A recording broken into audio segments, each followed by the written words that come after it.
on to the fourth step of the writing process. So again, remember 3 is not E. 3 is revision, and then we're on to 4, which is editing, okay? So I always think it's super important to make sure those are in order. Now, if you need to go back and revise, that's fine. Then you go back through and edit yet again, okay?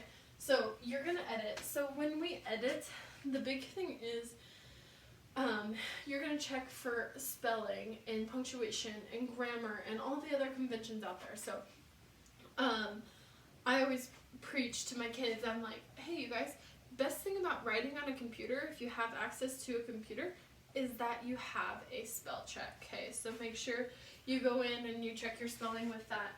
And then when you are done spell checking, you go through and check the punctuation and stuff. Now, what we want to stray away from is run-on sentences, because that blurs our ideas together, and then we can't read the paragraph because it's like it just continues and keeps going. Punctuation is a necessity, okay? So you want to check for punctuation. Now, also another thing when checking for punctuation is it a question? Should it have a question mark instead of a period? Are you excited about it? If you're excited about it, put an exclamation point, okay? Also, some things that, or one thing that a lot of people have issues with is commas, okay? Make sure it's like a proper place to put a comma. So editing is punctuation, capitalization, all those things. Capitalization, okay? Obviously, we are secondary education, so we know that you have to capitalize at the beginning of a sentence. Now, the other times we capitalize is super important though, because when you capitalize, you're capitalizing at the beginning of a sentence and then any proper noun. So like a proper noun means that like it's something specific, okay? So it's not a general idea, it's like a specific idea. So instead of saying like in town, I would say in North Platte, and I would capitalize North Platte. And then if I said the boy and then said Jonathan, I'm going to capitalize Jonathan because that's specific. We're specifying, so you have to capitalize. So you want to make sure you have this capitalized. Also, real fast, I added thesis over here just for so you know those 2 vocab words. So hook, thesis. You want to have those things because they're 2 huge parts of writing in the secondary education. So, okay, so again, we're on to editing. Like I said, please utilize the tools on your computer. Now, if you don't have a computer and you're writing by hand, that's okay. Like, have somebody check your spelling for you. It is crucial to have somebody read through your writing. Now, I do this with revision. I go through and I have my kids read each other's, which is called a peer review, okay? So if you're at home with a sibling or a cousin or a friend that you might live with, you guys switch papers, review it for each other, read it out loud, see how it sounds, etc., etc. So revision is always important. Or have your parent or guardian do it for you.